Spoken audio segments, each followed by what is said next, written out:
할렐루야. 예수님의 사랑으로 성도 여러분을 사랑합니다. 제가 주의 종으로 여의도 순복음교회에서 전사로 사역을 시작한 것은 1985년 12월 10일이었습니다. 3개월간의 숙기간을 마친 후 정식으로 전사가 된 것은 1986년 4월 1일이었습니다. 그렇게 3년간 전사로 일하다가 1989년 5월 영광스럽게도 부족한 종이 목사 안수를 받게 되었습니다. 당시 교회에서 함께 목사 안수를 받은 동기 목사님들이 42명이었는데 그중에서 제가 가장 나이가 어린 목사였습니다. 생전 처음으로 목사 안수를 받으려 하니 모르는 것 투성이었습니다. 더구나 당시 저는 교회학교 고등부를 섬기고 있었기에 저를 도와주시는 지역장님이나 구역장님도 없었습니다. 그래도 하나님께서 은혜를 주셔서 목사임직을 받기 위한 많은 것들을 하나하나 준비할 수 있었습니다. 한 가지 기억나는 에피소드가 있습니다.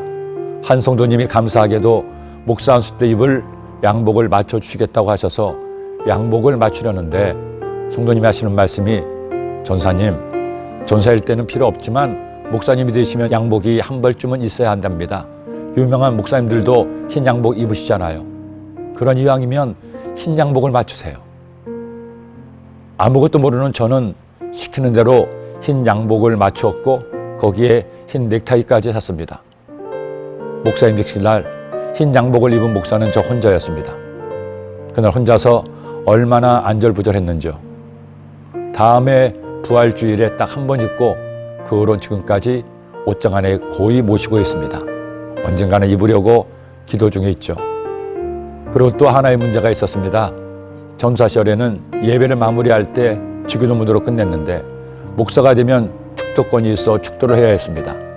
하지만 축도를 받기만 했지 한 적이 없어서 어떻게 할까 고민하다가 선배 목사님에게 물어보니 성경에 나와 있어요. 고린도후서 13장 13절을 보세요. 그래서 성경을 찾아봤더니 정말로 축도가 나오는 것이었습니다. 주 예수 그리스도의 은혜와 하나님의 사랑과 성령의 교통하심이 너희 무리와 함께 있을지어다. 사도 바울이 그처럼 심혈을 기울이고 사랑했던 고린도 교회 성도들에게 편지를 보내며 마지막으로 그들을 위해 축복한 내용입니다. 예수님의 은혜, 하나님의 사랑, 성령님의 교통하심. 이 세 가지야말로 그리스도인의 삶에 가장 필요한 것이기에 바울은 이처럼 이 말씀으로 편지를 맺는 것입니다.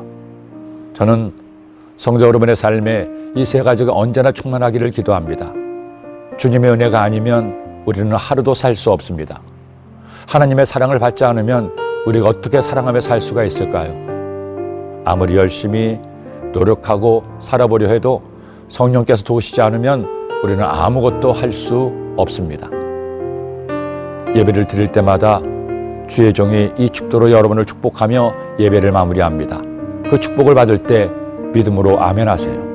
그 축복을 온전히 나의 것으로 받으세요. 그때 여러분은 승리의 삶을 살게 될 것입니다. 기도드립니다.